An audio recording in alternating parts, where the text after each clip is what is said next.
Can I just put my tops out?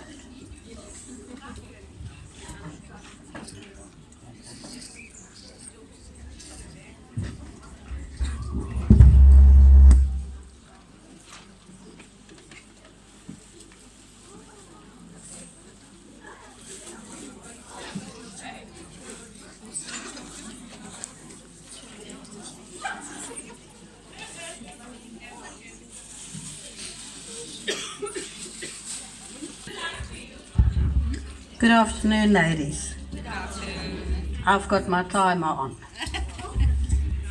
I have bronchitis, so excuse the voice. But today I was asked to speak about women empowerment. And I was thinking about what is there about women empowerment. It's a subject that has been spoken about so many times that I battled during the flu and the bronchitis to try and think, what must we do to empower our women today? I then this morning was scrolling through Facebook. And as I was scrolling through Facebook, there was one picture that came up, and it was during the Blitz of 1945, 44-45, the Blitz in World War II that was hitting Britain. And there was this devastating scene. There was not one building that was standing up. Everything was rubble. It was just heaps all over the place. People carrying bodies. Very devastating scene. But on top of this one hill, there was this very English lady sitting. You could see she was very dirty. She found her house and all that rubble. And all it was this heap. And right on top of this heap, this lady was sitting.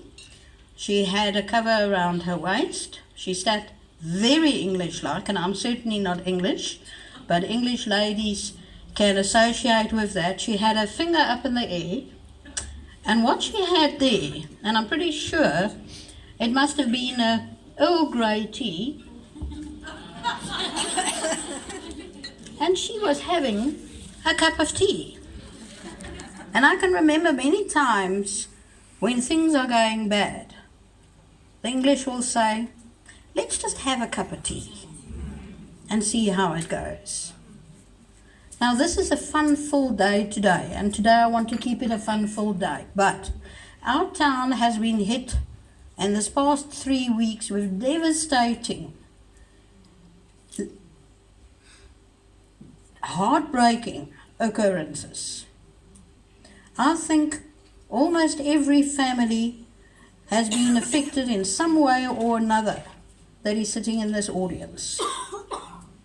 Everwood or Masonite, as we know it, has closed its door.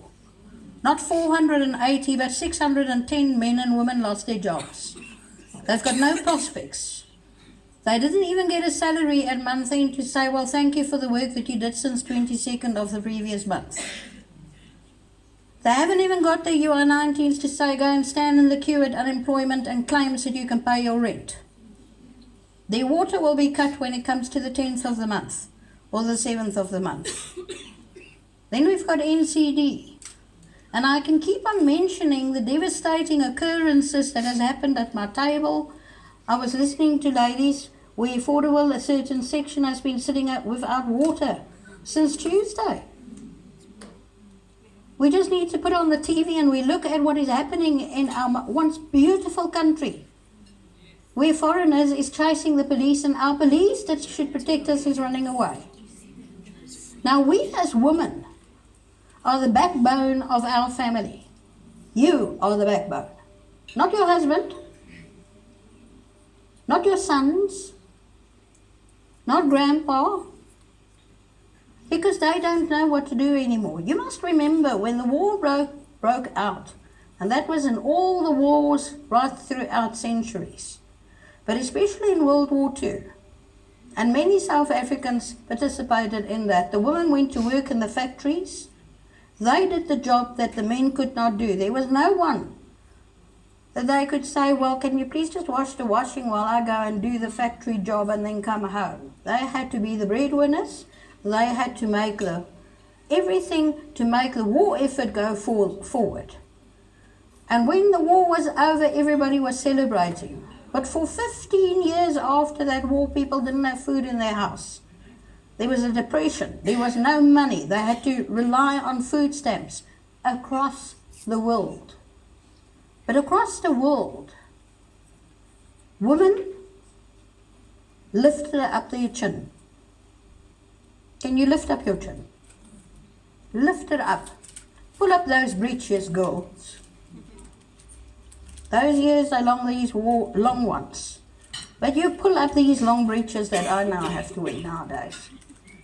But you have to say to yourself, if I show weakness, if I show weakness in my faith, if I show weakness to my husbands, to my sons, how are they going to get through the day? Because they are starting to suffer from depression. They're thinking, what am I going to do? I'm supposed to be the supporter in the house.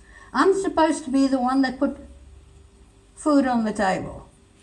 And then the devil comes and they might say, listen, let's just go for a drink. It's a thing with me.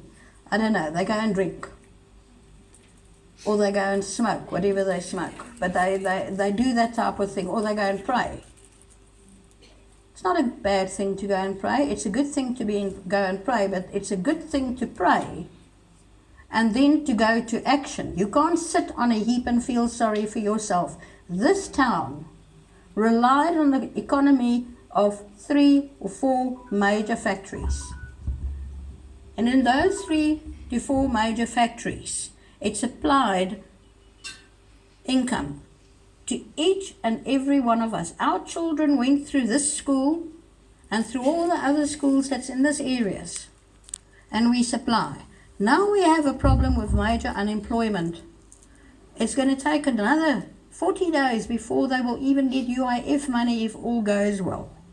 And in that period of time, if you walk past somebody and they look like they're down and out, I ask you, as women of substance, of women of strength in this town, of women that knows that a brother, a sister, a father, an uncle, a grandfather is going through a tough time, but they're trying to just show you the strong face.